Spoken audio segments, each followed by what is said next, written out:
며칠 동안 폭염이 계속됐던 날씨였는데 오늘 한 오후 4시쯤부터 비가 한번 내렸습니다. 내려서 그 뜨거웠던 열기를 조금 식혀주는 시간들을 보낸 것 같습니다. 그런데 제가 아까 우리 강수님하고 얘기하면서 그랬지만은 하도 이 폭염이 계속이 되다 보니까 곳곳마다 그 더위를 품고 있는 것처럼 느껴집니다.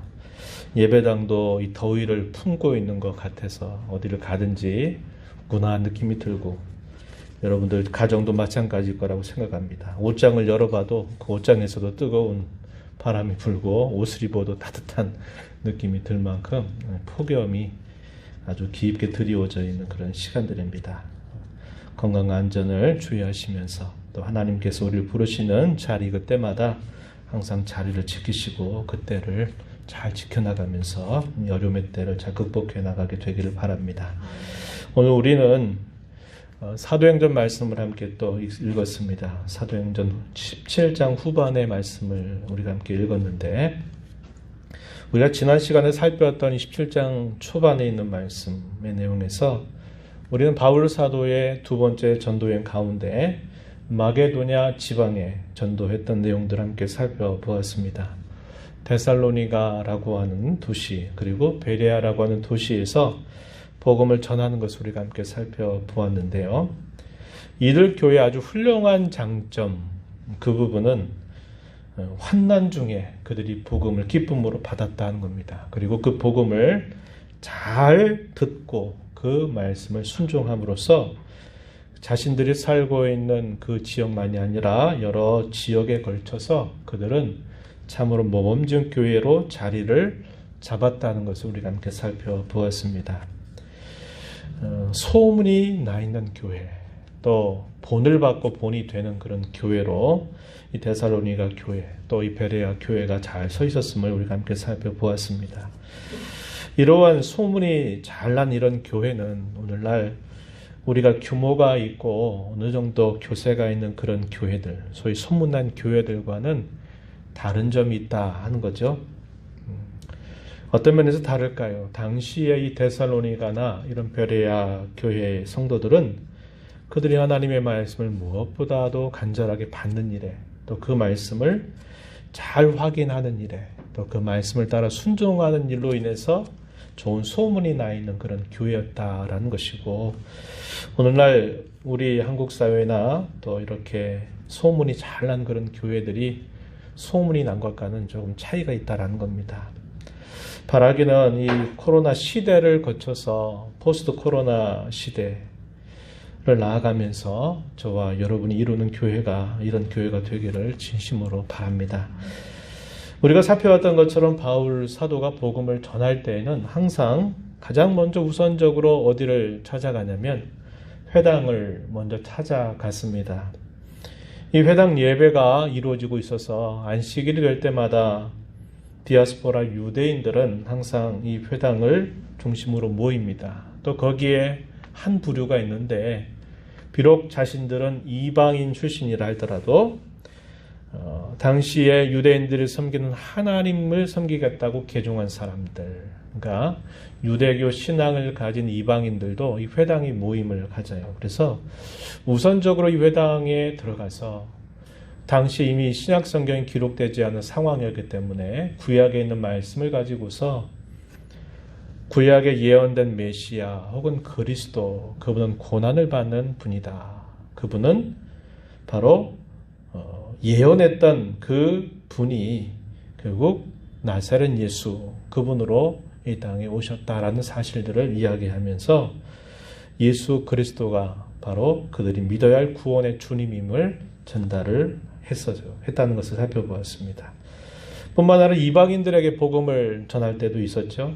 이방인들에게 복음을 전할 때는 그 출발점이 좀 달랐습니다. 오늘 우리가 이제 살펴보는 본문 속에서도 확인할 텐데요.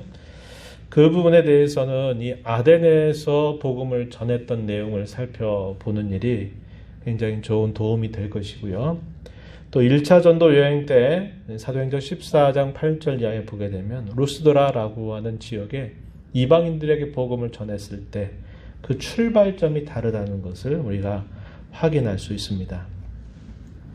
이 아덴이라고 하는 도시는, 이 아덴이라고 하는, 성경은 아덴이라고 말하지만 일반적으로는 아테네라고 하는 지역으로 더 잘 알려져 있는 도시입니다.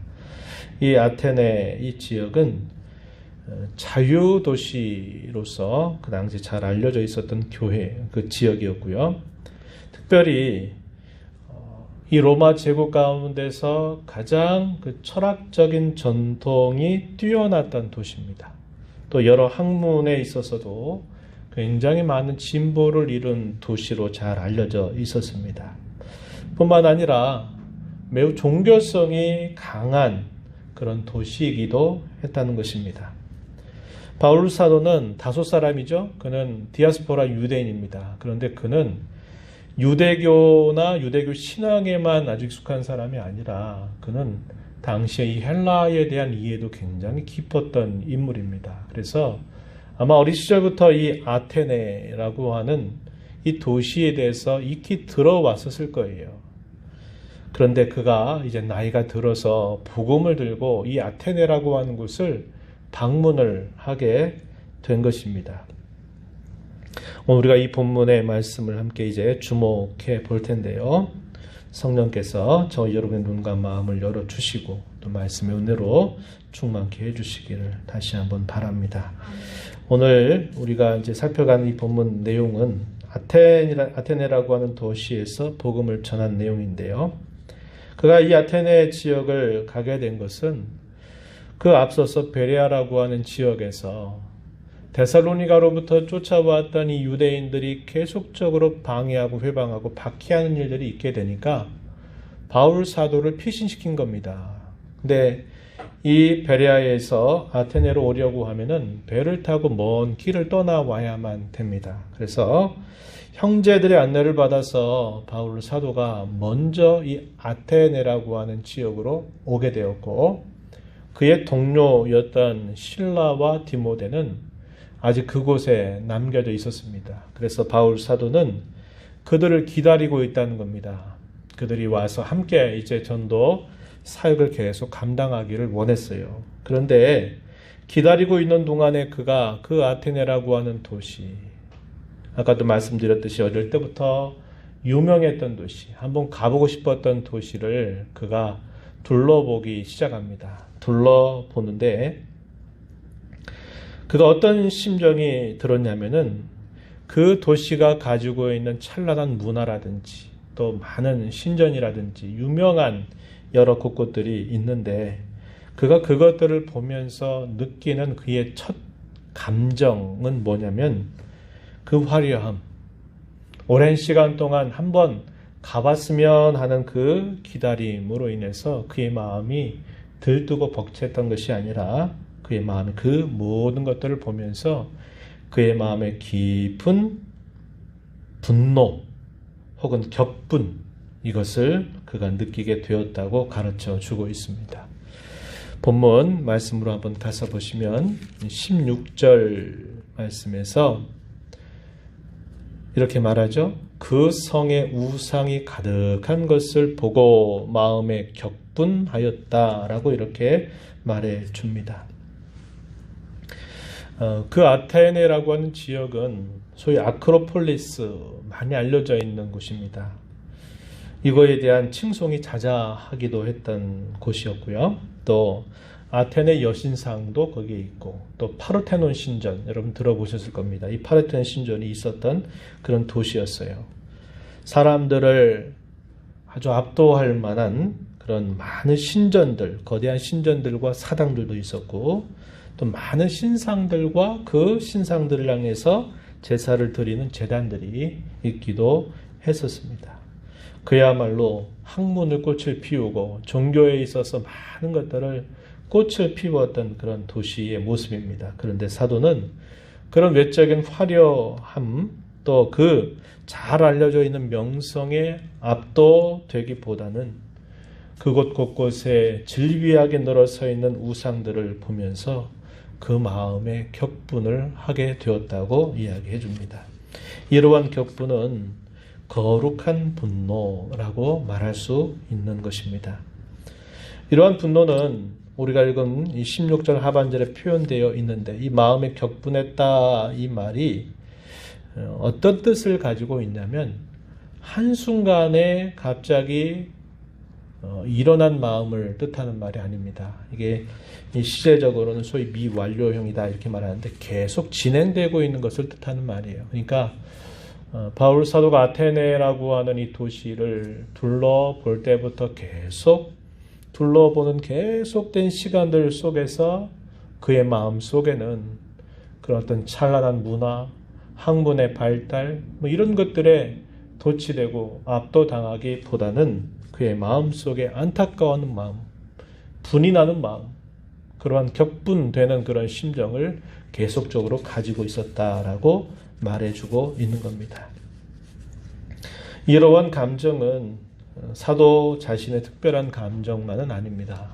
예를 들면 구약 시대에 많은 믿음의 선진들이 가졌던 그 마음도 이와 비슷한 마음이에요. 예를 한번 들어보게 되면 모세가 시내산에서 하나님과 언약을 세울 때 중재를 하게 되고 그 언약을 세우면서 40일 동안 시내산 꼭대기에 올라가 있죠. 그러다가 거기서 소위 모세오경이라고 부르는 그 성경을 받고 또 십계명 돌비를 받아가지고 이제 내려오고 있는 중에 기다리고 있었던 이스라엘 백성들이 무슨 일을 했나요? 밑에서 금송아지를 만들고 그것을 향해서 이것을 애굽에서 우리를 인도하신 하나님이라고 여기자. 그러면서 그 앞에서 제사를 드리고 춤을 추고 있는 그런 광경을 보게 되면서 이 모세가 어떤 마음을 느꼈나요? 이 말씀이 출애굽기 32장 19절 20절 말씀에 보면은 이렇게 소개하고 있습니다. 진에 가까이 이르러 그 송아지와 그 춤추는 것들을 보고 크게 노하여 이 말과 같은 의미예요. 손에서 그 판들을 산 아래로 던져 깨뜨리니라. 모세가 그들이 만든 송아지를 가져다가 불살라 부수어 가루를 만들어 물에 뿌려 이스라엘 자손에게 마시게 하였다. 이렇게 말합니다.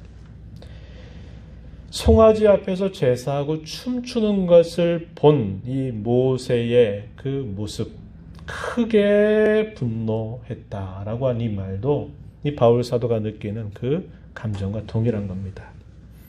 또 조금 시대가 흘러가게 되면은 어떤 일이 있었느냐?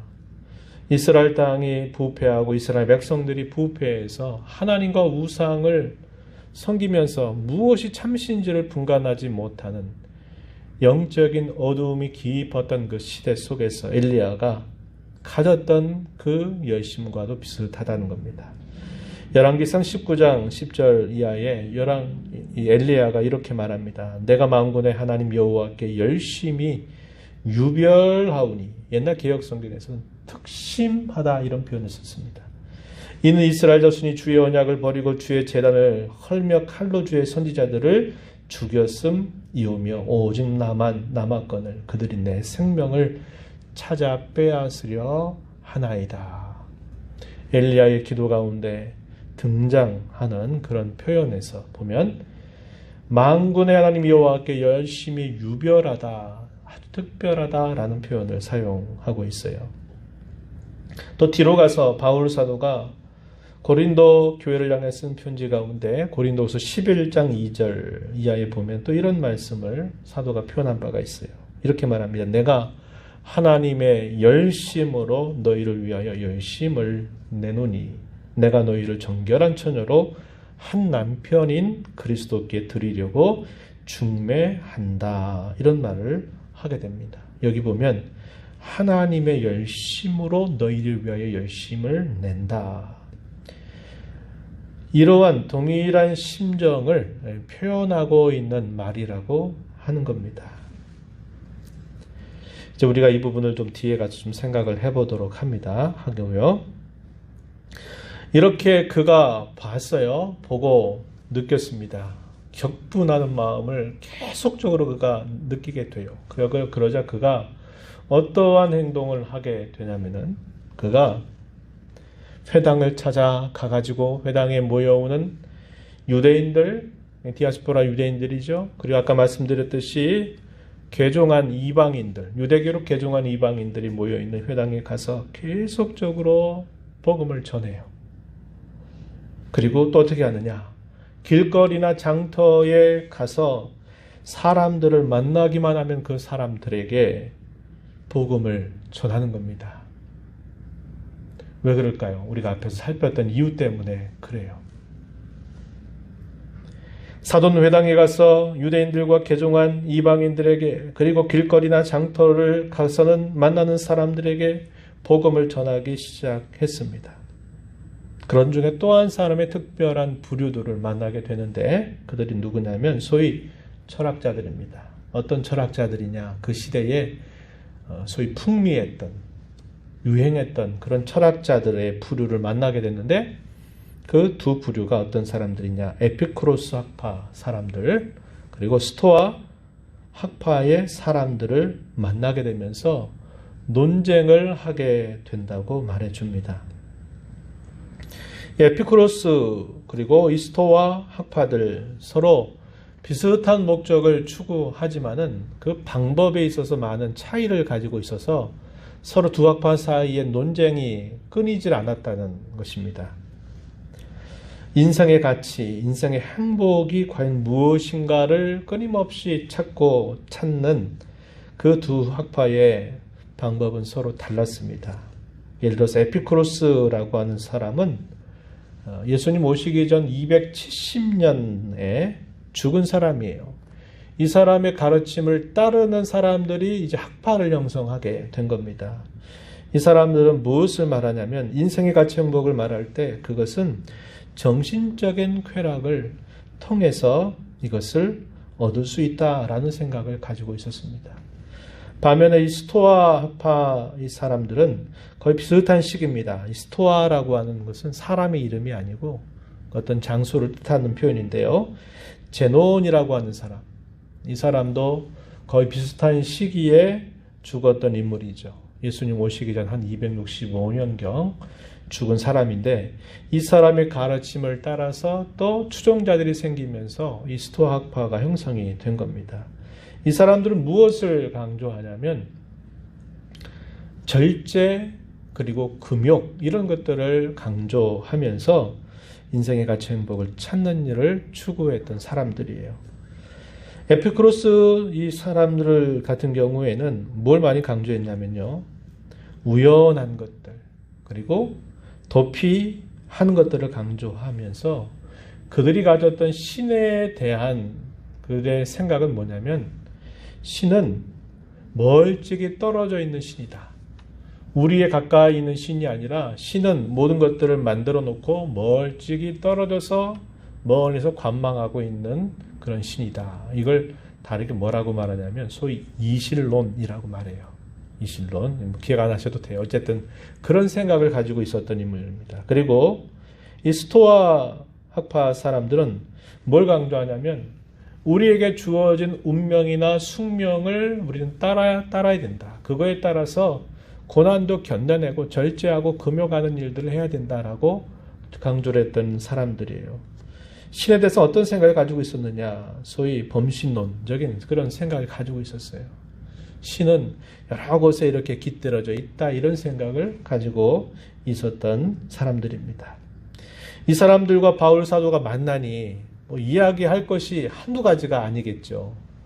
철학자들, 철학의 도시라고 말하는 이 아테네 사람들, 그렇잖아도 뭔가 새로운 것들을 찾아서 이야기하기 좋아하고 이런 것들을 광장에서 말하기 좋아하는 사람 중에 특별히 이 두 학파에 속해 있는 사람들과 만나니까 바울 사도는 안타까운 마음을 가지고 복음을 전하는데, 이들은 자기들이 믿고 자기들이 따르는 것들을 가지고서 계속 바울과 논쟁을 하게 된 것입니다. 그러던 중에 어떤 일이 있게 되냐면, 그 지역에 아레오바고라고 하는 광장으로 이 바울 사도를 초청을 하게 됩니다. 너 거기서 한번 네가 뭘 말하는지 한번 좀 이야기해봐라. 들어보겠다라고 이야기를 한 겁니다. 그러면서 그들이 그런 과정에서 그들에게 바울 사도가 뭘 가르쳤다고 말합니까? 18절 끝부분에 보니까 뭐라고 말하냐면 예수와 부활을 전했다라고 말합니다. 전혀 예수가 누군지를 알지 못해요. 구약적인 배경이 전혀 없는 이방인들에게도 바울 사도는 비록 이제 뒤에 가서 보게 되면 시작점은 다르지만 결국 복음의 핵심적인 내용, 예수님에 대해서 전하고 그분의 죽음에 대해서, 그분의 부활에 대해서 전하는 그런 자세를 취했음을 보여주고 있습니다. 그러면서 이제 바울 사도가 이 아레오바고 광장에서 이제 소위 복음을 전하기 시작하는 내용이 22절부터요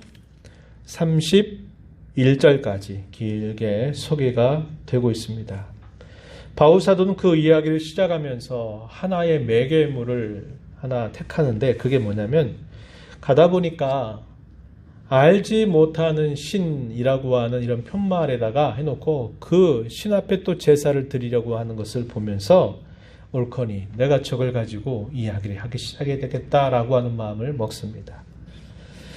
그 사람들에 대해서 뭐라고 이야기를 시작하냐면 이렇게 말합니다. 22절 이제 복음을 전하기 시작하면서 그 사람들에 대해서 이야기하죠. 이게 칭송 같은 말 같지만 사도의 의도는 좀 다르거죠. 아덴 사람들아 보니 당신들은 범사에 종교심이 참 많은 사람들이다 라고 이렇게 말을 합니다. 그러면서 내가 다니면서 보니까 알지 못하는 신에게라고 새긴 단도 내가 보았는데 내가 이참에 당신들에게 알지 못하고 위하는 그 신에 대해서 내가 좀 이야기를 시작하겠다라고 하면서 이제 복음을 전하기 시작합니다. 그러면서 바울 사도가 이야기하는 내용이 크게 4가지 정도의 이야기를 하게 됩니다. 첫 번째는 어떤 이야기를 하고 있냐면 창조 주님에 대해서, 창조주에 대해서 이야기를 하고요. 두 번째로 가면은 섭리주라고 말할 수 있어요. 섭리하시는 하나님에 대해서 소개를 합니다. 그리고 세 번째는 심판하시는 하나님에 대해서 소개를 해줘요. 그리고 마지막 결론에서는 구원의 주님에 대해서 소개를 하면서 그 설교를 마치게 됩니다. 물론 우리가 읽는 이 내용은 그 내용들 가운데서 아주 요약된 내용이죠. 바울 사도가 만약에 우리가 읽은 것처럼 이렇게 이야기하고 끝냈다 그러면은 말이 안 될 겁니다. 그죠? 그 아레오파고 광장에 가서 많은 이야기를 했는데 그 이야기의 골자를 이렇게 표현하고 있는 내용일 겁니다. 자, 거기에서 소개하고 있는 하나님에 대해서 4가지 정도로 이야기한다고 그랬는데요. 이 부분에 대해서 한번 간단하게 한번 말씀을 통해서 짚어보죠. 창조주 하나님에 대해서 소개하는 말씀은 24절과 25절입니다. 여기 한번 성경을 보시면 이렇게 말하죠. 그 하나님에 대해서 소개할 때 그분은 천지의 주제이시다라고 말합니다. 하늘과 땅의 주님이라고 하는 말이에요. 하늘과 땅의 주님. 그래서 모든 것을 지으신 주님이시다라고 이야기를 해주고 있습니다. 그리고 그 하나님은 사람의 손으로 만든 신전에 계시는 분이 아니시다라고 이야기합니다. 여기서부터 이제 그들이 섬기는 신들에 대해서 하나씩 그 거짓과 옳지 않은 것들을 이제 하나씩 제시하고 있는 거죠. 그들은 어떻게 생각합니까?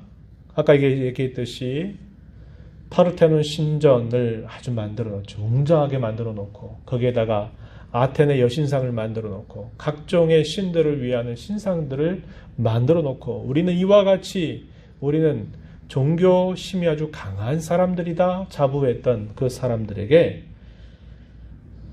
알지 못하는 신이라고 말하는 그 하나님은 천지의 주제이시면서 사람의 손으로 지은 신전에 계시는 분이 아니다 이렇게 소개를 해줍니다. 그러면서 그분은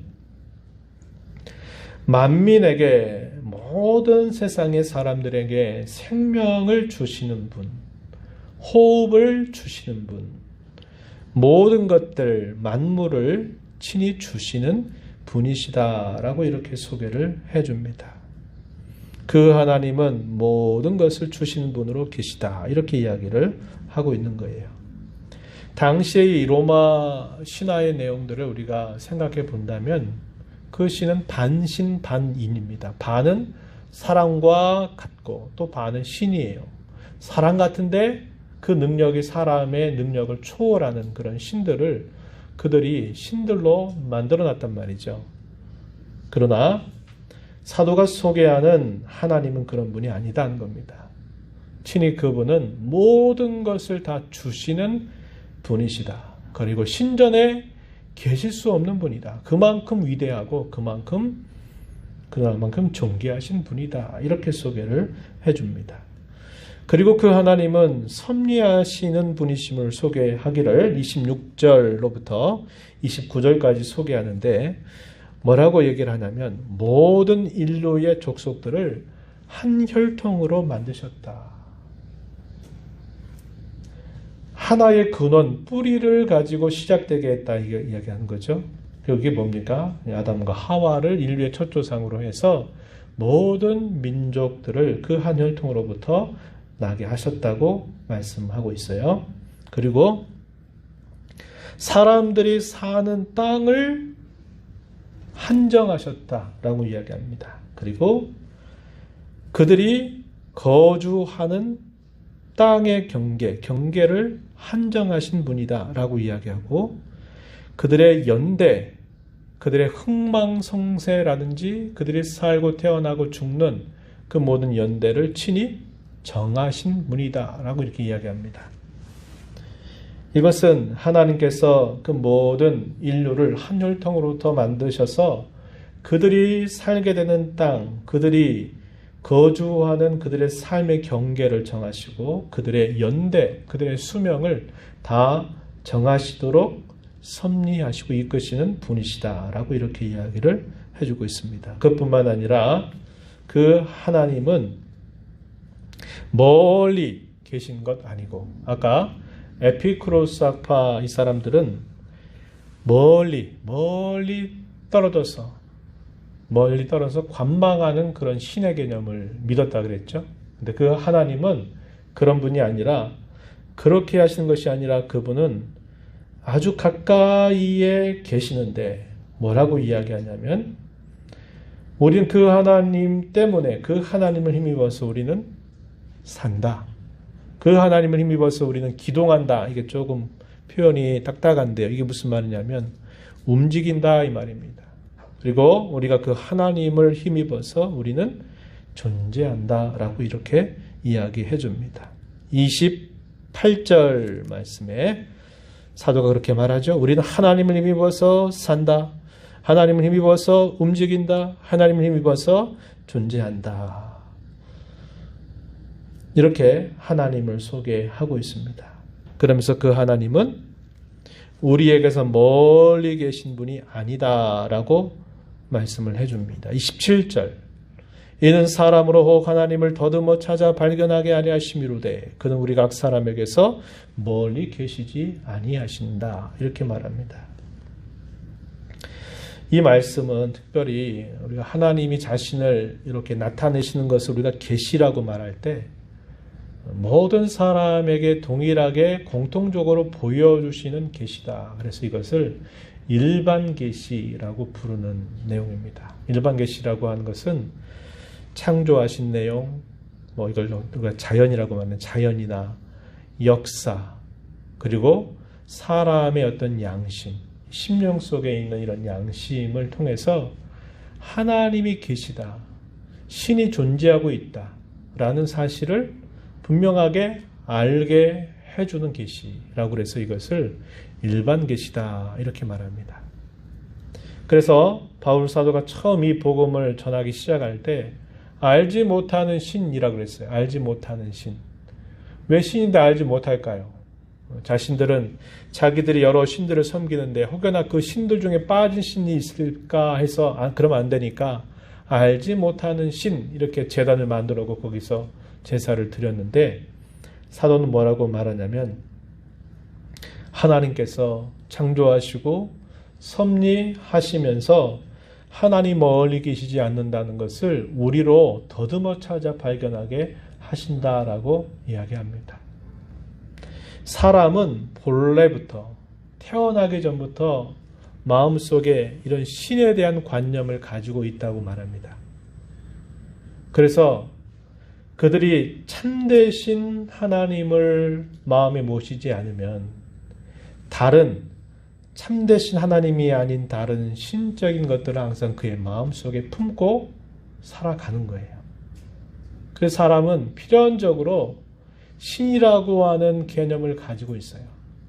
근데 저와 여러분 같이 그분이 바로 만군의 하나님 여호와라는 사실들을 확실하고 분명하게 알고 섬기지 않게 된다면 그 자리에 알지 못하게 되는 신은 있는데 그것이 정확하게 뭔가를 모르는 그런 신에 대한 어떤 관념, 이걸 뭐라고도 말했냐면 종교의 씨라고 부르기도 합니다. 이런 것들이 그의 마음속에 있어서 다른 어떤 것들을 항상 신적인 대상으로 여기는 거예요. 그렇기 때문에 사람들은 항상 이 우상 숭배나 거짓된 신들을 섬기려고 하는 본성을 가지고 있는 겁니다. 바울 사도는 그렇게 분명하게 말하고 있는 거예요.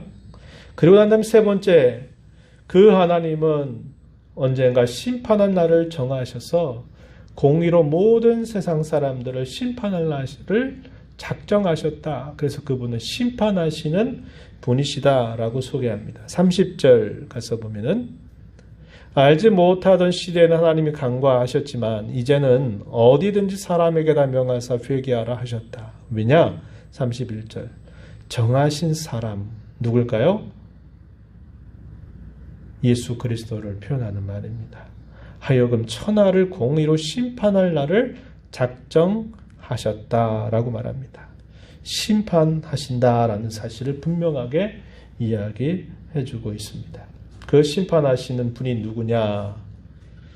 정하신 사람이다라고 이야기했고 그 정하신 사람에 대해서 31절 하반절에 말하기를 그를 죽은 자 가운데서 다시 살리신 것으로 죽은 자 가운데서 다시 살리셨다. 이 말은 죽었다가 다시 부활하신 분이라고 소개를 하고 있는 거죠. 바로 그분이 누굽니까? 예수님. 우리가 앞에서 아까 읽었을 때 아레오바고 광장에 가서 좀 네가 하고 싶은 말을 좀 더 자세하게 말해봐라. 그럴 때 바울 사도가 길거리 장터에서 무슨 얘기했다는 겁니까? 예수님과 부활에 대해서 이야기를 했다는 거예요. 그래서 복음의 핵심적인 내용을 전달을 했다는 겁니다. 심판이 있고 그 심판을 피하려고 한다면 어떻게 해야 되느냐? 회개해야 된다 이 말입니다. 회개해야 된다.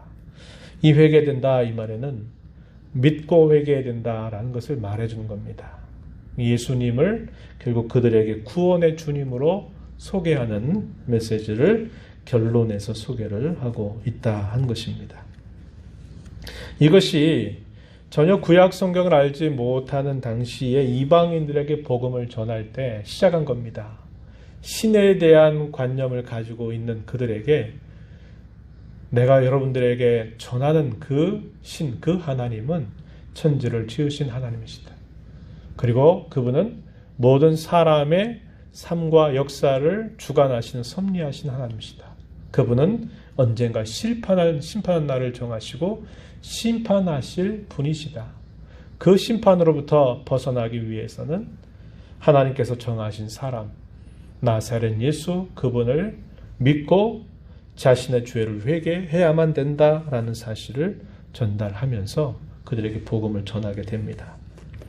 그 결과가 어땠을까요? 그 결과에 대해서 32절, 33절, 34절에 보면은 그 결과에 대해서 소개해 주기를 어떤 사람들은 조롱한다 그랬어요. 그리고 어떤 사람들은 네가 무슨 말인지 모르겠는데 다시 한번 이제 때가 되면 좀 얘기해 달라 다시 요청을 하는 사람들도 있습니다. 그리고 몇몇 사람들은 그 말을 듣고서 믿고 회심하는 사람들이 있었다고 소개합니다. 34절에 보니까 그 중에는 아레오바고 관리 디오누시오와 다마리라는 여자 또 다른 사람들도 있었다라고 이야기합니다. 그 광장을 관리하는 사람, 비교적 직급이 높은 사람도 사도가 전하는 이 복음을 듣고 믿고 그것을 받아들였다라고 이야기하고 여자와 몇몇 사람들이 그 말을 듣고서 이제 회심하게 된 사실들을 소개해주고 있다는 겁니다. 우리가 이 말씀을 보면서 두 가지를 여러분과 나누고 싶은데 하나는 뭐냐면 바울 사도의 태도, 복음을 전하는 그의 자세가 오늘 저와 여러분에게 어떤 도전을 주고 있는가 하는 것이 하나입니다. 사도는 이 아테네라고 하는 도시를 처음 가서 봤습니다. 어릴 때부터 많이 들었던, 언젠가는 꼭 가보고 싶었던 그 도시를 이제 나이가 들어서 복음을 들고서 그곳을 찾아가서 봤습니다. 보면서 그는 느꼈어요. 많은 사람들이 그 웅장함에 대하여, 그 찬란함에 대하여 당하는 것에 반하여서 사도는 거기에 거룩한 분노를 느끼게 된 겁니다. 계속적으로 그 마음을 그가 어떻게 할 수가 없었어요. 그리고 그가 어떤 행동을 했습니까? 회당을 찾아가서 그리고 장터와 길거리에 있는 사람들을 만나는 족족 그는 복음을 전하는 일을 쉬지 않았어요. 그리고 아레오바고라고 하는 광장에 가서는 많은 사람들이 듣는 자리에서 예수 그리스도의 복음을 그는 전하게 되었다는 것입니다. 오늘날 많은 사람들이 우리 기독교가 전하는 복음에 대해서 반응하는 모습을 두고 한 성경학자는 이렇게 말한 바가 있어요. 뭐라고 말하냐면 복음이 틀려서 안 믿는 것이 아니다 이렇게 말합니다. 그럼 왜 안 믿느냐? 그것은 복음을 하찮은 것으로 여기기 때문에 안 믿는 것이다 이런 말을 한 바가 있습니다. 한번 생각해 보세요. 복음이 잘못됐다 틀렸다라고 말하는 것보다도 복음에 대해서 별 관심이 없고 복음을 별스럽지 않은 것처럼 여기기 때문에 많은 사람들이 이 복음을 믿으려고 하지 않는다는 거예요. 굉장히 의미 있는 표현이라고 생각합니다. 오늘날 복음을 한 번도 접해보지 못한 사람은 아마 우리 한국 사회도 거의 없을 거예요. 많은 분들이 어릴 때 다 교회당에 다니고 또 교회당에서 이런저런 활동도 하면서 해봤다 그렇게 말하는데 지금은 교회당에 출석을 하지 않고 믿지 않는다고 말하는 사람들이 참 많습니다. 물론 그 중에 아주 작은 소수는 한 번도 그런 적이 없다고 말하는 사람도 있지만 대부분의 경우는 복음을 한 번도 들어보지 못했거나 교회당에 한 번도 가보지 못한 사람은 많지 않다는 거예요. 복음의 핵심을 몰라서 안 믿는 게 아니다 이 말입니다. 이것을 한번 고시려 보면 무슨 말입니까?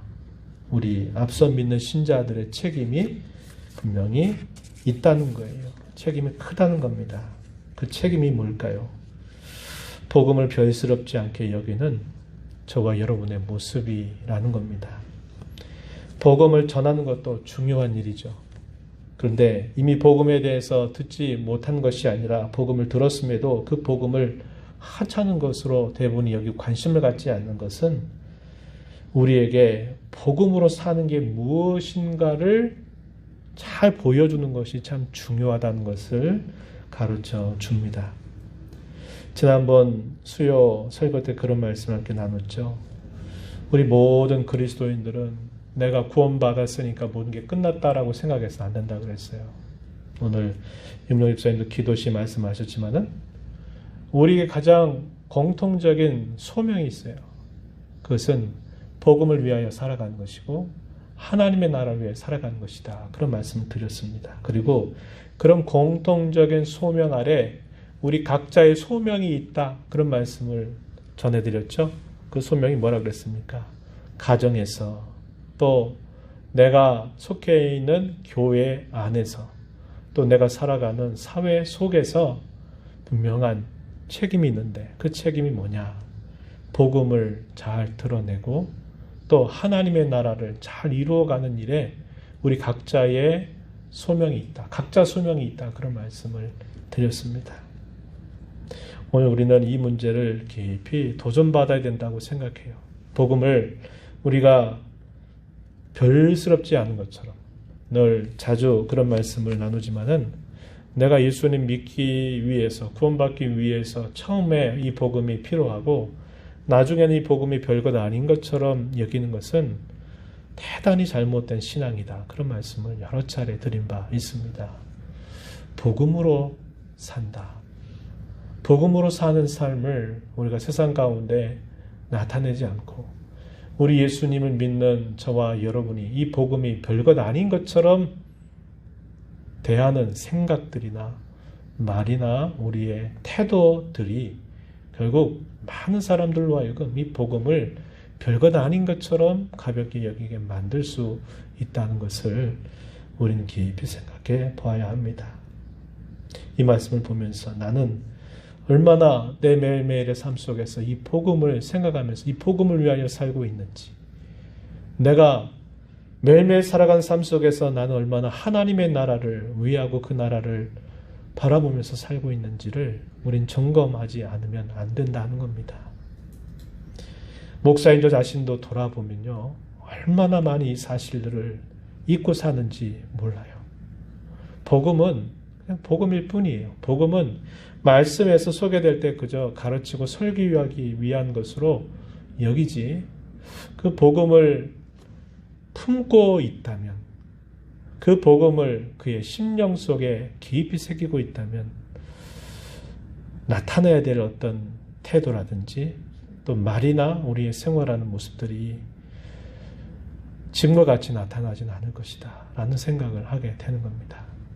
복음에 합당한 삶, 복음으로 사는 삶, 그것이 지금 우리에게서는 대단히 중요하다는 것을 우리는 다시 한번 생각하고 이런 도전을 우리가 받아들이고 이러한 삶을 힘써가야 하겠다는 것입니다. 마지막으로는요, 오늘 거짓신들 그리고 우리 마음속에 존재하는 수많은 우상들을 우리가 항상 조심하고 하나님만을 진정으로 섬기는 일을 다시 한번 다짐해야 하겠다는 것입니다. 우상들은 고대 사회에만 국한된 것이 결코 아닙니다. 사회와 문화가 발전이 되고 발달이 되면은 이 우상들의 모습도 발전이 되고 발달이 되고 더 정교해지게 마련입니다. 과거의 시대에는 그저 사람들이 사용하라는 거라든지 이런 것들이 아무래도 오늘날 같지 않기 때문에 항상 보이는 대상으로 신을 삼았단 말이죠. 그러나 사회가 발전이 되고 발달이 되면은 이제 더 이상 그런 것에 묶이지 않아요. 그런데 그렇다고 그래서 그들이 그러면 신들을 무시하고 멸시하느냐? 그게 아니라 그 신의 자리, 하나님의 자리를 더 정교하고 더 고도화된 것들로 그 자리를 대신 메꾼다는 것이에요. 그래서 우상은 시대가 예나 지금이나 앞으로도 항상 존재하고 있다는 것을 우리는 기억해야 합니다. 우상의 개념은 뭡니까? 신을 대체하는 겁니다. 신을 대체하는 것을 우리가 우상이라고 말해요. 하나님을 대신하는 사람이나 사물처럼 눈에 보이는 것이나 눈에 보이지 않는 그 어떤 것들을 다 우리는 우상이라고 정해야 합니다. 과거에는 말 그대로 나무라든지 돌이나 어떤 형상으로 신을 대신했어요. 하지만 오늘날처럼 하나님의 자리를 탐하게 만드는 것, 그 어떤 것, 예를 들면 오늘날 인터넷이라든지 TV라든지 SNS 매체라든가 휴대폰이라든지 이런 것들도 하나님의 자리를 대신할 수 있는 것이 되고요. 부라든지 또 명성이나 권력이나 소위 우리 사람들이 울고 웃고 만드는 휴머니즘, 그런 영화를 보거나 그런 드라마를 보면은 울고 웃잖아요. 그래서 우리 인생이 다 그렇지 뭐, 우리 인생살이가 그런 거지, 이렇게 서로 동감을 표하는 이런 휴머니즘도 그렇게 될 수 있어요. 우리 한국 사회처럼 이데올로기 해가지고 좌파, 우파, 보수, 진보 이거 가지고 우리의 신앙 색깔을 완전히 나누고 또 우리의 신앙조차도 이런 이데올로기의 어떤 관점으로 계속 살펴보고 있는 이런 대립들도 다 우상의 자리를 대신하는 것이 될 수 있어요. 더 심지어는요, 기독교와 관련된 것들조차도 우상이 될 수 있다는 거예요. 우리가 이 점을 좀 주의해야 되는데, 구약에 많은 거룩하게 여겨지는 것들이 있죠. 그것들이 우상으로 바뀔 때가 분명히 있었어요. 예를 들면 여러분 기억하십니까? 놋뱀이라는 거. 광야에서 이스라엘 백성들이 하나님 앞에 원망하고 불평할 때 하나님이 그들에게 불뱀을 보내서 다 물게 하시죠. 모세가 기도합니다. 그랬더니 하나님이 어떻게 말씀하시냐면 놋으로 구리를 만들어라. 그리고 그것을 장대 위에 높이 세워라. 그리고 그것을 쳐다보는 사람은 다 나을 거다라고 그 치료책을 내주셔요. 그래가지고 모세가 하나님 명령 받고 놋으로 뱀을 만들어서 장대 위에다 높이 걸어서 이것을 쳐다보는 사람은 다 낫는다고 했다. 그래서 실제로 쳐다본 사람은 나음을 받았고, 그게 무슨 말도 안 되는 소리가 쳐다보지 않은 사람은 다 죽었어요. 그러니까 나중에 그것이 어떻게 되냐면 하나님이 내신 하나의 구원의 방법이 됐어요.